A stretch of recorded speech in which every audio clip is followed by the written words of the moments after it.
দীপান্বিতা বসাক নামটা বলেছে দিদিভাই তুমি নিয়েই বলবে, কারণ ঘটনাটা একদম বাস্তব আমাদের সাথে ঘটে। দার্জিলিং ঘুরতে গিয়েছিলাম। দার্জিলিংয়ে গিয়ে এই অভিজ্ঞতা আমার প্রথমবার না, এর আগেও আমি দার্জিলিংয়ে যাই, তখনও আমার সাথে এরম ঘটনা ঘটেছিল। আমার সাথে শুধু দার্জিলিংয়ে বলেও না, আমার সাথে এরকম ঘটনা দীঘাতেও ঘটেছে। জানি না কেন, কিসের জন্য এই ঘটনাগুলো আমার সাথে ঘটে। দীপান্বিতা বসাক, ওর বাড়ি সোদপুর ঘোলা। দীপান্বিতা বলে, দিদি আমি, আমার মা, আমার বাবা একজন বিজনেসম্যান। বিজনেসের কারণে বাবা এতটাই ব্যস্ত থাকেন, সেরকমভাবে কোনো জায়গায় ঘুরতে যাওয়া আমাদের হয় না। তবে যখনই আমরা কোথাও ঘুরতে যাই, একটু দূরে একটু পাহাড়ে আমরা যেতে চেষ্টা করি, কারণ পাহাড়টা আমার মায়ের বিশেষ করে খুব প্রিয়। দীপান্বিতা বোন বলে, দিদি ভাই আমরা 2 মাস আগে যখন আমরা দার্জিলিং যাই, আমরা মেল রোড থেকে প্রায় 500 মিটার দূরে একটি হোটেল আমরা নিয়েছিলাম। আমাদের কাছ থেকে হোটেল ভাড়া নিয়েছিল 3200 টাকা পার ডে। খুব ভালো একটা হোটেল। আর ওই হোটেলে আমরা টিভিতে মানে ইউটিউব বা ফেসবুকে আমরা একটা ভিডিও দেখেছিলাম। দেখার পর আমরা বুকিং করে যাই। আমরা কলকাতা থেকে বসে মানে সোদপুরের বাড়ি থেকে বসে আমরা বুকিং করেছিলাম। আমরা যখন হোটেলে যাই, আমরা যেরকম ভিডিওতে দেখি হোটেল রুমটা বা হোটেলটা ঠিক ওই রকমই। আমরা খুব খুশি হয়ে আমরা সেই হোটেলটায় প্রবেশ করলাম। আমরা যখন রুমটা নিই, তখন রুমের মধ্যে একটা ভ্যাপসানি দুর্গন্ধ বার হচ্ছিল।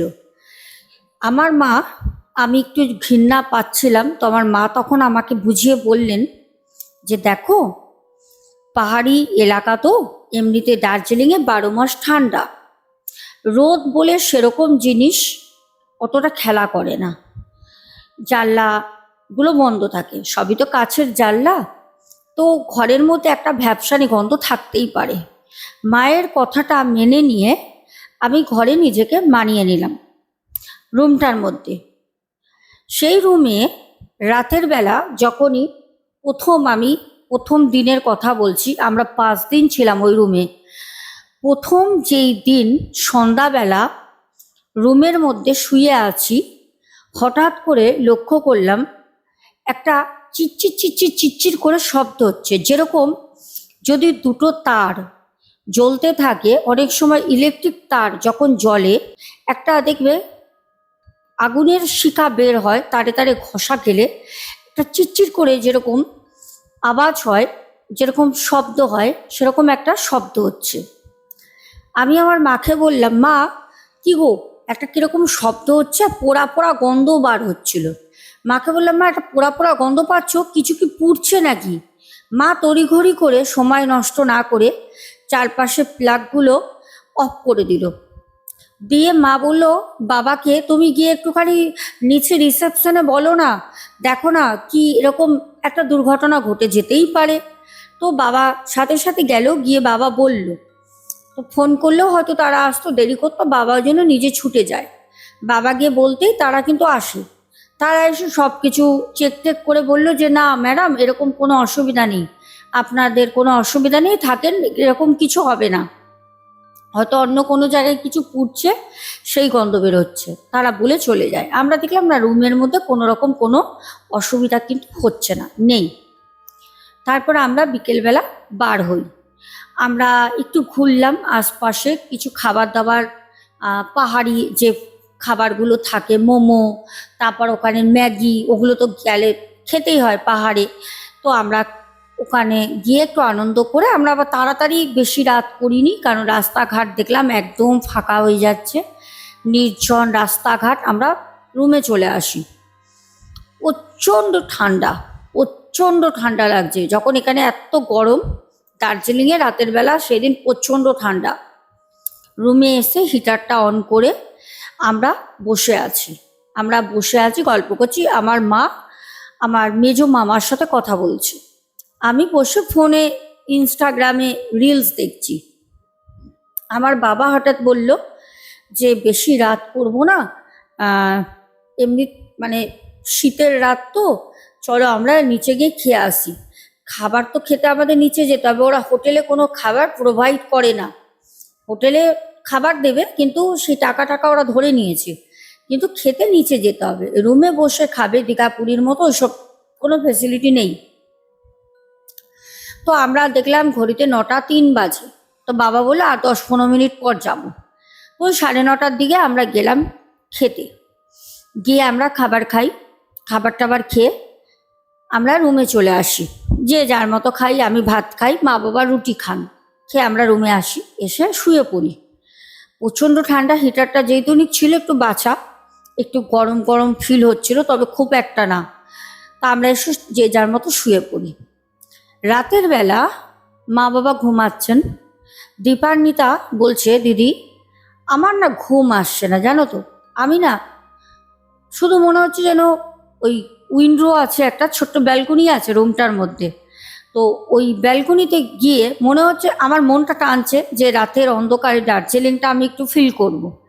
তো আমি উঠলাম, এমনিতে আমি সোয়েটার, টুপি, মোজা, হাত মোজা সবই পরে আছি। দিয়ে মায়ের চাদরটা রাখা ছিল, চাদরটাকে মুড়াই, ভালো করে গায়ে জড়িয়ে নিয়ে সাপটে সুপটে আমি কাজটা যখন খুললাম, দিদিভাই একটা ঠান্ডা যেন আমাকে ধাক্কা দিল, একদম কনকনে ঠান্ডা। আমি আস্তে করে ওই ব্যালকনির যে কাছের যে একটা গেট করা রয়েছে ওটা বন্ধ করে দিয়ে আমি গিয়ে দাঁড়ালাম। এত ভালো লাগছে না, বলে বোঝাতে পারবো না। ঠান্ডা হলেও যেন মনে হচ্ছে দূরে কোথাও তারা জ্বলছে। যখন পার্শ্ববর্তী ওই এরিয়ার মধ্যে অনেক হোটেল রয়েছে যেগুলো লাইট জ্বলছে, এত ভালো লাগছে যেটা না বলে বোঝানোর মতো না, এত ভালো লাগছে। তো আমি ওখানে গিয়ে দাঁড়িয়ে দেখছি। হঠাৎ করে আমার মনে হলো আমার পেছনে কেউ দাঁড়িয়ে আছে। আমি ভাবলাম নিশ্চয় মা নাহলে বাবা। তা আমি না সত্যি কথা বলতে আর ওইদিকে লক্ষ্য না দিয়ে আমি বাইরে দেখছি, হাওয়া দিচ্ছে। আর আমাদের যে ব্যালকনিটা রয়েছে ওই সামনে না একটা গাছ ছিল, যে গাছটা বিশাল মস্ত বড়। আর ওই গাছে অনেক পাখির দেখছিলাম ছোট ছোট বাসা ছিল। তা আমি না ওইগুলো দেখছি, গাছগুলো নড়ছে, আলোয় আলো, প্রচণ্ড আলো। ওই হোটেলটা এত সুন্দর করে মানে ডেকোরেট করা না, মানে বলার মতো না। তো আমি ওগুলো দেখছি।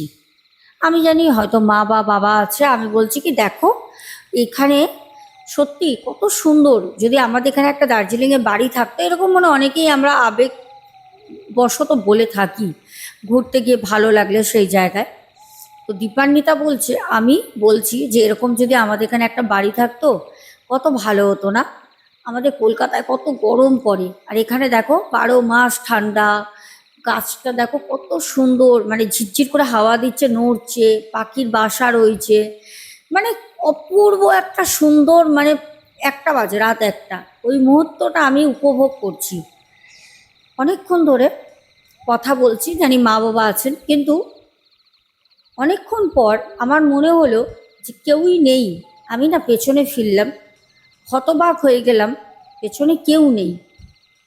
আমি জানলা দিয়ে এরকম করে দেখলাম, বাইরের আলোটা যেদিনই কাছে পড়েছে দেখতে পাচ্ছি না, ঘরটা অন্ধকার, রুমটা। আমি এরকম করে খুলিনি, আমি এরকম করে দেখলাম হাওয়াটা যাতে না ঢোকে।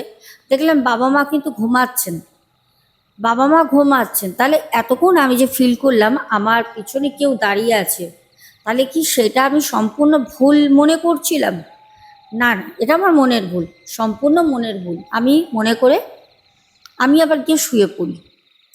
আমি খুব ভালো করে মনে আছে, দীপান্বিতা বলছে, দিদি আপনি বিশ্বাস করবেন না, আমি সুন্দর করে লক করি। ব্যালকনির যে ডোরটা ছিল, কাছের একটা উইন্ডো, একদিকে খোলে, আমি ওটাকে লক করে দিয়ে হাওয়া দিলে যাতে খুলে না যায়, খুললেই তো ঠান্ডা হাওয়াটা ঢুকবে। আমি লক করে দিয়ে গিয়ে কিন্তু আমি খাটে শুই। আমি ঘুমিয়েও পড়ি। মা দেখছি কিছুক্ষণ পর, আমি জানি না কতক্ষণ ঘুমিয়েছি, কটা বাজে তখন মা বলছে এই বেলকনি থেকে হাওয়া আসছে, পুরো রুমটা ঠান্ডা হয়ে গেছে, প্রচণ্ড শীত করছে, আমারও করছিল। ঘুমের মধ্যে তো মুড়ি দিয়ে আছি, অতটা ফিল হচ্ছে না, কিন্তু ঠান্ডা লাগছে, জানি রাত বাড়ছে ঠান্ডা লাগছে, পাহাড়ি অঞ্চল হতেই পারে। মা আমাকে বলল যে এই দীপা, দীপা ওঠ ওঠ। মায়ের কথা আমি শুনছিলাম, মা বাবাকে বলছে, বাবাও উঠে পড়েছেন। তখন আনুমানিক উঠে দেখলাম ভোর হচ্ছে, বাইরে হালকা হালকা আলো বেরিয়েছে। কারণ আমরা সবাই জানি যে অন্ধকার কিন্তু পাহাড়ি এলাকায় খুব তাড়াতাড়ি ছপ করে নাবে, ভোর কিন্তু খুব তাড়াতাড়ি হয়। 4টে বাজে, বেশ বাইরেটা কিন্তু হালকা হালকা আলো বেরিয়ে গেছে। আমাকে মা বলল, দীপা তুই রাতে উঠেছিলিস? আমি মাকে বললাম, হ্যাঁ আমি উঠেছিলাম তো, আমি বাইরে দাঁড়িয়েছিলাম। মা বললো, তুই দরজাটা লক করিসনি তো? ব্যালকনি পুরো খোলা, পুরোটা খোলা, এটা তো পসিবলই না।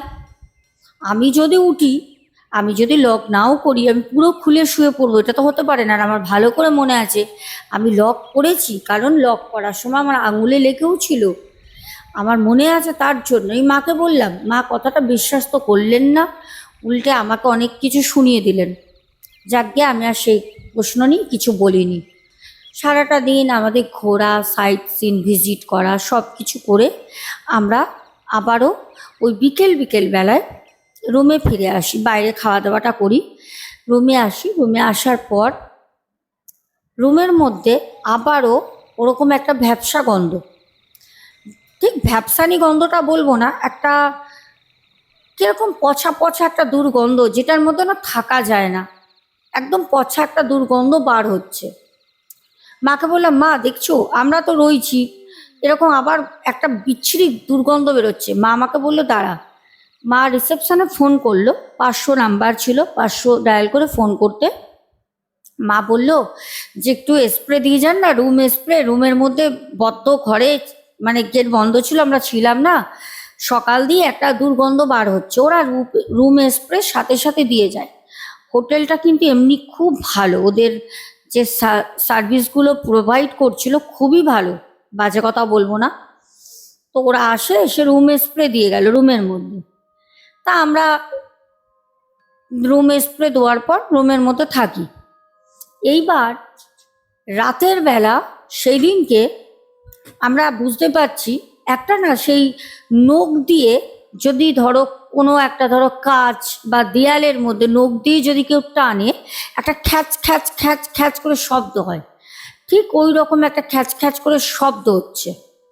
তখন আমি আমার মাকে বললাম, ঘুমাইনি, আমরা কেউ ঘুমাইনি, সবাই তখন যাক না। আমি আমার মাকে বললাম, মা দেখো একটা কীরকম শব্দ হচ্ছে। মা বলল, ও পাহাড়ি এলাকা তো, ও অনেক রকম, কোনো ওই বাইরে একটা বড় গাছ রয়েছে, প্রথমেই বললাম আগের রাতে যেটা দেখেছি। মা বলল হয়তো পাখিটা কি হবে, পাতা ঘষা খাচ্ছে বা কিছু হবে, রুমের মধ্যে না বাইরে আওয়াজ হচ্ছে। মা আমাকে বুঝিয়ে দিলেন।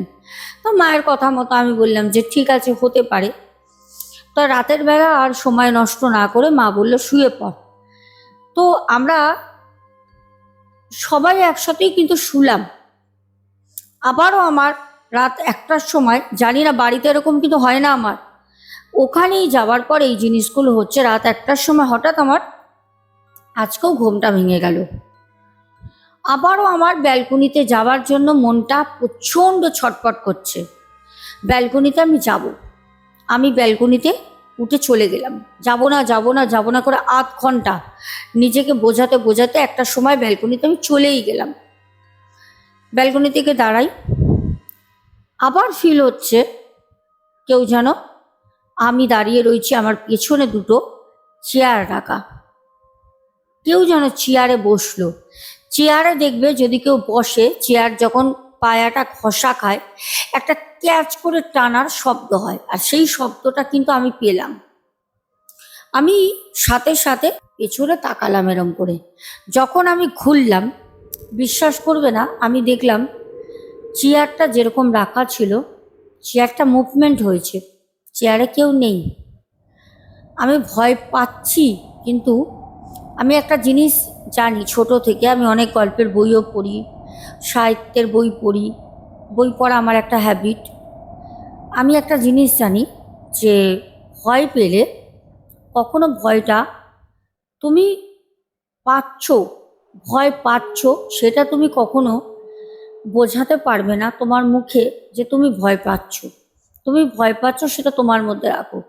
যখনই তুমি ওই ভয়টা তোমার মুখে চোখে প্রকাশ পাওয়াবে, তখন যে ওইখানে উপস্থিত আছে, যাকে তুমি দেখতে পাচ্ছ না, সে কিন্তু তোমাকে ওই সময় অ্যাটাক করবে। ওই সময় তোমাকে সে সামনে ফিল করিয়ে দেবে যেখানে আমি আছি প্রেজেন্ট। সেই কারণে আমি ভয়টা পাচ্ছি, কিন্তু আমি চুপচাপ দাঁড়িয়ে আছি। লাস্টে আমি একটা গান শুরু করলাম, যেই গানের নাচ মাতা নাচ মুন্ডু। আমি গুনগুন গুনগুন করে একটা গান করছি, জানি না আমি কি গান করছিলাম, কিন্তু একটা গান করছি। হঠাৎ কিছুক্ষণ পর সেই চেয়ারটা আবারও শব্দ হলো। আমি আবারও তাকালাম, আবারও দেখলাম চেয়ারটা আগে যেরকম ছিল সেরকম নেই। মনে হলো চেয়ারটা ঘুরিয়ে কেউ উঠে ওখান থেকে বেরিয়ে চলে গেল, চেয়ারে কেউ নেই। এই জিনিসটা আমি ফিল করতে আমি ওখান থেকে সোজা এসে ব্যালকনির গেটে লক করলাম। লক করে আমি রুমে এসে আমার মাকে ডাকি, সোজা মাকে ডাকলাম, মা মা একটু উঠবে। মা ঠান্ডার মধ্যে অঘরে ঘুমাচ্ছে, সারাদিন হাঁটাহাঁটি হয়েছে। 2-3 বার মাকে ডাকার পর মা তো উঠলেন না, বাবা উঠলেন। বাবা বললে, কি হয়েছে রে? কি হয়েছে দীপা, রাতের বেলা ডাকছিস, এখন কটা বাজে? আমার হাতে ফোন ছিল, আমি দেখলাম 2:15। বাবাকে বললাম, বাবা 2:15। বাবা বলে, এত রাতে কি হয়েছে বল, শরীর খারাপ লাগছে? আমি বললাম, বাবা না, কালকে রাতে সকালবেলা মা চিৎকার করছিল, আজকে রাতেও আমি ব্যালকনিতে গেছিলাম। বাবা বললো, কেন ব্যালকনিতে এত রাতে যাচ্ছিস? একটা অচেনা জায়গা, ঠান্ডার মধ্যে কি দরকার? বাবা আমাকে বলল। আমি বললাম, বাবা ঘুমাচ্ছিলাম, জানি না আমার অস্থির করছে শরীর, মানে আমি থাকতে পারছি না, আমি গেলাম। বাবা বলছে, কি হয়েছে? বাবাকে আমি বললাম যে বাবা এরকম হয়েছে, চেয়ারের ঘটনাটা। বাবা আমাকে বললো, চল তো দেখি। আমার বাবা কিন্তু খুব সাহসী মানুষ। বাবা গেলেন, চেয়ার দুটো এক জায়গায় করে দিল, করে বললো, চল শুতে চল, কিচ্ছু না, ওসব মনের ভুল, বলে আমরা শুয়ে পড়লাম। এইবার যেটা আমরা ধারণাও করতে পারিনি সেটা হলো, সকালবেলা আমরা সকালবেলা ব্রেকফাস্টটা নিতে গেছি নিচে, আমাদের খাবার নিচেই ছিল, ব্রেকফাস্টটা নিতে গেছি। তো মা, আমি, বাবা আমরা বসেছি। হঠাৎ করে একজন মহিলা ওই হোটেলে ঝাড় দেয়, রুমগুলো ক্লিন করে, উনি এসে বললেন মাকে যে আপনাদের রুমটা এখন পরিষ্কার করতে যাব, আপনারা যদি খুলে দেন ভালো হয়। তো মা বললো, হ্যাঁ ঠিক আছে, রুমটা পরিষ্কার করতে যাবেন যখন, তাহলে আমি যাচ্ছি সাথে। কারণ আমার মা বললো ব্যাগপত্র রয়েছে, লাগেজ রয়েছে, এবার বিশ্বাস তো করা যায় না, চাবি আমি কি করে দেবো, টাকা পয়সা রয়েছে, এবার যদি কোনো কারণে হয়ে যায় কিছু, তো আমি তো কাউকে বলতে পারবো না, চাবি তো এরমভাবে দেওয়া যায় না। তো আমার মা বাবাকে বললো যে তুমি কফি কি খাবে খাও, আমি উপরে যাচ্ছি। আমি মাকে বললাম, মা আমিও যাব। আমার তখন সত্যি কথা বলতে এমনি খাবার ইচ্ছে ছিল না, পেটটা একটু ভরা ভরা ছিল। মা আমি আসলাম উপরে। মহিলাটি কিরকম একটা বিহেভ করছে, প্রথম দিন পরিষ্কার টরিষ্কার করেনি, সেকেন্ড দিন এসছে, যেদিন 3 দিনের দিন এসছে, কিরকম একটা করছে। তা আমার মা আমাকে বলল যে দেখ তাকাচ্ছে, দেখ বউটা কিরকম করে। মা আস্তে আস্তে কানে কানে বলল, মানে একটা কিরকম না কাজ করছে, মানে উনি মুখে একটা এরকম মানে করছে যে আমাদের বোঝাতে চাইছে যে তোমরা এখানে ঠিক আছো তো, বা তোমাদের সাথে কিছু হচ্ছে না তো, এরকম কিছু বোঝাতে চাইছে। আমার মা না হট করে ওই ভদ্রমহিলাকে বলল, যিনি ঝাড়টার দিচ্ছিলেন, বলছে আপনি কি এখানেই থাকেন, আপনার বাড়ি এখানে? বলল, না আমার বাড়ি এখানে না, আমি কলকাতার মেয়ে। আর প্রচুর মানে আমরা অনেকবার দার্জিলিং গেছি, প্রচুর এরকম দেখেছি, কলকাতা থেকে পালিয়ে গেছে। ওই যে কাকিমা পরিষ্কার করছিল মহিলাটি, উনিও কিন্তু বিয়ে করে পালিয়ে দার্জিলিং গেছিল, তারপর ওখানেই থেকে যায়, কাজ টাজ করে, ওনার স্বামীও কাজ করে অন্য হোটেলে, রান্নার কাজ করে। তো ওনার গল্পটা উনি বলছিলেন, বলতে বলতে অনেকটা সময় ধরে আমার মায়ের সাথে কথা বলে। আমার মা বলছে আমরা সোদপুরে থাকি, চেনো? বলছে হ্যাঁ সোদপুর আমি চিনি। উনি বেলঘরিয়ায় থাকে, তা সোদপুর কেন চিনবে না? তো এইসব কথা ওনার সাথে হচ্ছিল। তা মা অনেকক্ষণ পর কথা বলতে বলতে আমি হট করে ওনাকে বললাম, কাকিমা একটা কথা বলবো? বলছে হ্যাঁ বলো। আমি বললাম কাকিমা এই রুমে কি কোনো কিছু আছে? তখন বলছে না তো। মানে বলতে বলতে এই রুমে উনি আগেই বলে দিল না তো। আমি তখন বললাম কাকিমা আপনি বললে বলতে পারেন, আমরা একটু সচেতন হয়ে যাব। আমরা এইসব বিষয়ে কাউকে বলবো না, কারণ আপনার চাকরিটা নষ্ট হয়ে যাক, আপনি এখানে রয়েছেন আমরা চাইবো না। বলুন না কাকিমা। তখন সে কাকিমা যেটা বলছে গত 7 বছর আগে এই রুমেই একটা ছেলে একটা মেয়ে আসে, অবৈধভাবে ওরা ছিল এখানে প্রায় টানা 9 দিন। মানে মেয়েটি আনম্যারিড ছিল, ছেলেটি ছিল বিবাহিত। এবার আসার পর 2-3 দিন ঠিক ছিল, ওরা রুমের মধ্যেই ছিল, কোনো জায়গায় বেরোতো না। 2-3 দিন পর রুমের মধ্যেই অশান্তি ঝগড়া হতো। তা পাশের রুমে যারা ছিল ওই সময় ঘুরতে এসেছিল, তারা রিসেপশনে গিয়ে কমপ্লেন করে যে আমাদের পাশের রুমে এরকম ছেলেটি আর মেয়েটি রয়েছে, খুব অশান্তি করছে, ওরা হোটেল থেকে বের হয় না। আর আমরা তো সবাই জানি এখন হোটেলে হোটেলে কত রকম কত কিছু ঘটছে দুর্ঘটনা। তার জন্য তড়িঘড়ি হোটেলের রিসেপশনের লোক আসে, এসে ওদের গেটে নক করে। ছেলেটি যখন পুরুষটি দরজা যখন ওপেন করে রুমের, তখন বলে যে আপনারা এরকম অশান্তি করছেন, পাশের রুমের লোক আমাদের কমপ্লেন করছে, আপনারা এরকম করলে থাকতে পারবেন না। বলছে তখন ওই যে পুরুষটি ছিলেন উনি বলেন আমরা 9 দিনের জন্য হোটেল বুক করেছি, আর আমাদের মধ্যে একটু কথা কাটাকাটি হয়েছে, এই নিয়ে আপনাকে পাশের রুমের লোক বললো আপনি মেনে নিলেন, এই নিয়ে হোটেলের লোকের সাথে একটু ঝামেলা হয়। হোটেলের লোক তাড়িয়ে দিতে পারে না, তো পাশের রুমে যারা ছিল তাদেরকেও হোটেলের লোক বোঝায়, এদেরকেও বোঝায়। তো বোঝানোর পর তাদের মতো তারা ছিল, 2 দিন পর পাশের যারা তারা চলে যায়, এরা তো থাকে ছেলেটার মেয়েটা। তো ঝামেলা এরকম হতো। তারপর হঠাৎ 9 দিনের দিন যখন চেক আউট করতে হবে, ঠিক আছে, রুম ছাড়ার একটা সময় রয়েছে 11টার সময়, যখন কেউ বেরোচ্ছে না তখন এসে রিসেপশন থেকে ছেলে পাঠায়, এসে যখন রুমের দরজায় নক করে ভিতর থেকে কারোর সাড়া শব্দ পাওয়া যাচ্ছিল না। তারপর যখন দরজা খোলে তখন দেখে যে ওই ফল কাটার ছুরি ছিল, ফল কাটার ছুরি দিয়ে মেয়েটার নলিটা টানে, পুরো রক্ত দেয়ালে ছিটকে ছিল। আর মনে হচ্ছিল ওই মেয়েটার যখন নলিটা টেনে দেয় তখন মেয়েটা না ছটপট ছটপট করেছে, কারণ রক্ত চাক চাক কিছুটা মেঝেতে, কিছুটা দেয়ালে, কিছুটা এইদিকে ওইদিকে ছিটিয়েছিল, চাক হয়ে গেছে দাগটা। আর ছেলেটা হাতের নার্ভ কেটে খাটের ওপর ছিল, আর মেয়েটা মেঝেতে মুখ থুবড়ে পড়েছিল। দুটোই মানে একসঙ্গে দুটো মানুষ ওই হোটেলে ওই রুমেই মারা যায়। এইটা শোনার পর দীপান্বিতা বলে দিদিভাই আপনি ধারণা করুন, আপনি ঘুরতে গেছেন বা যে কেউ মানুষ সেখানে গিয়ে কিছু আপনার সাথে একটা ছোটোখাটো ফিল হচ্ছে, হরেবল মানে অ্যাক্সিডেন্ট তো ঘটছেই, তার মধ্যে একটা মানে ভৌতিক অভিজ্ঞতা আপনার সাথে হচ্ছে, তার মধ্যে আপনি শুনছেন যে এই রুমে 2জন মানুষ মারা গেছে, একটি ছেলে একটি মেয়ে। আপনার ওই সময় অবস্থাটা কি হবে? বলছে আমরা সেদিন রাতে 3জন ঘুমাইনি। বাবাকে সব বলে, হোটেলের লোককে বলতে পারিনি, কারণ বললে মহিলাটির যেতনিক একটা চাকরি নিয়ে টানাটানি হয়ে যাবে, কারণ বলবে আপনি কি করে জানলেন, কারণ মহিলাটি সেই দিনকেই তো এসছে না, আর বলবে তার মানে ওই বলেছে। আমরা শুধু ওই কাকিমার কাজটা মনে রেখে হোটেলের লোককে কিচ্ছু বলিনি, সারা রাত জেগে কাটাই। সব আমরা জামা কাপড় লাগেজ গুছিয়ে ভোর যখন 5টা বাজে শুধু মুখে আমরা হোটেল থেকে বের হই। আমরা সোজা ওখান থেকে দুপুরের মধ্যে এনজিপি আসি, এনজিপিতে এসে আমরা রুম নিয়ে একদিন থাকি। আমাদের ওই এক রাতে ভয় জেগে থাকা, আমাদের শরীর এতটা খারাপ হয়ে যায় আমরা বলে বোঝাতে পারবো না।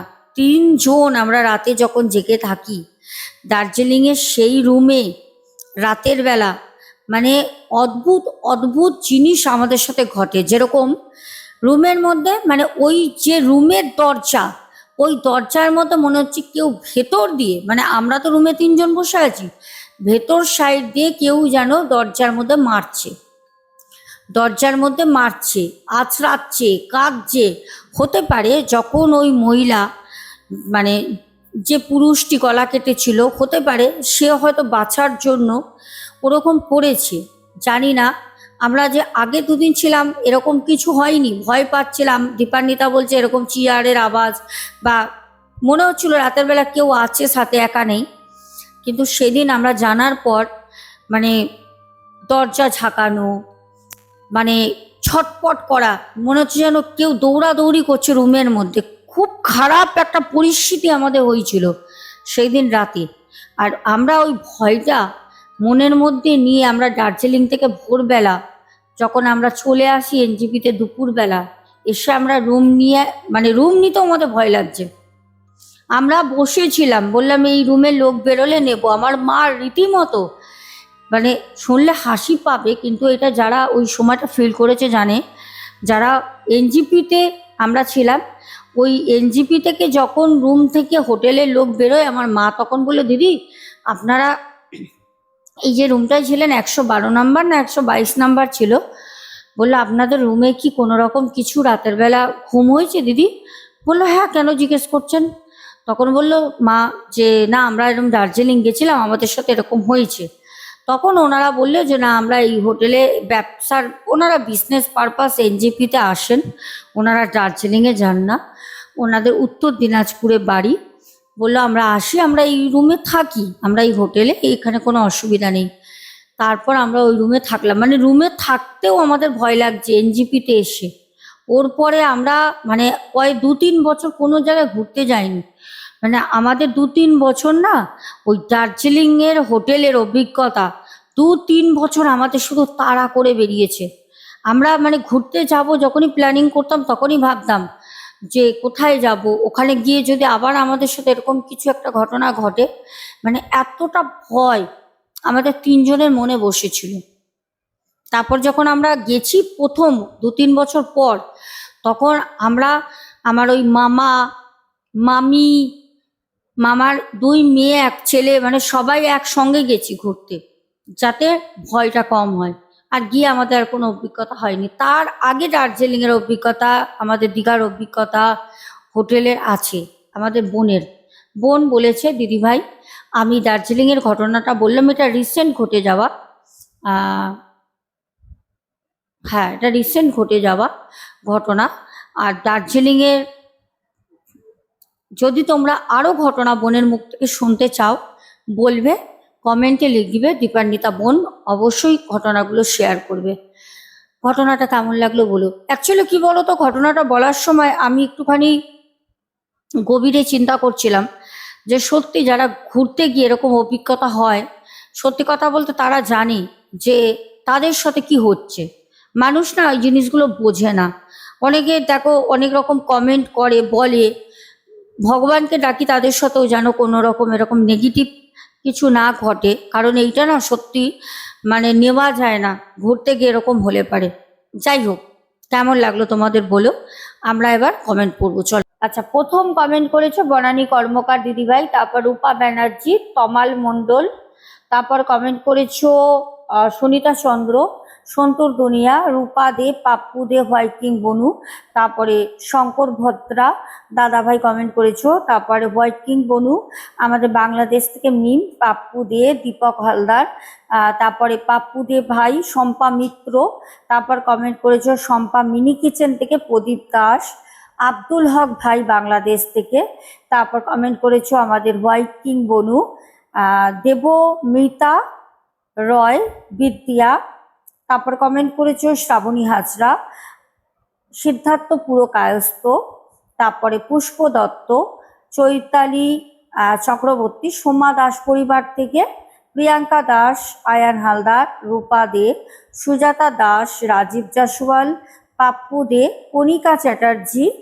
আচ্ছা, তারপরে কমেন্ট করেছো হোয়াইট কিং বনু, হ্যাঁ, ঠিক বলেছো, আমাদেরও রিলায়েন্সের ফোন ছিল, আমি স্নেক গেম খেলতে অনেক ভালো লাগতো। হ্যাঁ, একদম একদম। ওই সময় আমার কাছেও ছিল, আমিও খেলতাম। কি আবার সাপটা খেতে খেতে খেতে খেতে বড় হয়ে যেত। তারপরে নীলু মজুমদার, ঝুমা চ্যাটার্জি, অসীম দাস, ফুলেশ্বরী চক্রবর্তী, ডালি দেবনাথ দিদিভাই। তারপর সুমনা ভট্টাচার্যা কমেন্ট করেছো, উমা ঘোড়ই কমেন্ট করেছো। তারপর কমেন্ট করেছো অজয় শঙ্কর মণ্ডল দাদাভাই, চৈতালি রয়, বরুণ মজুমদার বলেছে এত ভালো লেগেছে যে দিদিভাই আমার কোনো ভয় নেই, আপনি জানেন অনেক রাত রাত জেগে আমি শুনি। আচ্ছা, শুভঙ্কর ভত্রা, শুভঙ্কর ঘোড়ই। তারপরে কমেন্ট করেছো রাজশ্রী, তারপর কমেন্ট করেছো ঋতুপর্ণা হালদার, সৈনী ছোট্ট বোন। তারপরে কাবেরী দত্ত, বাংলাদেশ থেকে অনেক দিন পর দিদিভাই কমেন্ট করেছেন। দিদিভাই বলেছেন কেমন আছো? আমি ভালো আছি দিদিভাই, তুমি কেমন আছো? বাংলাদেশ থেকে কানাডা আসার পর তোমার ব্লগ আর আগের মতো দেখতে পাই না, 12 ঘন্টা ব্যবধান দেশের সাথে। যদি সময় হয় তবে জানিও তোমার সময়। ভারতীয় তোমার প্রোগ্রাম শুরু হয়, অনেক অনেক ভালোবাসা নিও দিদিভাই। আমি মোটামুটি 10:30 11টার মধ্যে রাতে প্রত্যেক দিন দিই না এখন ঘটনা, আমি একদিন বাদে বাদে দিই। কারণ আগের থেকে শরীরটা আমার প্রচণ্ড খারাপ হয়ে গেছে, আর প্রেশার, সুগার, থাইরয়েড, কোলেস্টেরল সবই তো হাই। প্রত্যেক দিন পারি না, অনেক কথা বলি না, বেশি কথা বললেও একটু শ্বাস প্রবলেম হয়, মাঝে মাঝে এমনিতেও হয়। যার কারণে আমার পরিবারের মানে তোমরাই বলেছো যে দিদিভাই প্রত্যেক দিন দেওয়া দরকার নেই, তুমি একদিন বাদে বাদেই দাও, সেরকমভাবেই ঘটনা দিচ্ছি। সবাই খুব ভালো থেকো, দেখা হবে আবারও তোমাদের সাথে পরশুদিন। আর টিপস তো আসতেই থাকে, টিপসগুলো অ্যাপ্লাই করবে, জীবনের ছোট্ট ছোট্ট টিপস আমাদের অনেক উপকার এনে দেয়। এখনের মতো আসবো, বড় মায়ের আশীর্বাদ সবার মাথার উপর, সবার পরিবারের উপর থাক। সবাই খুব ভালো থেকো, শুভরাত্রি।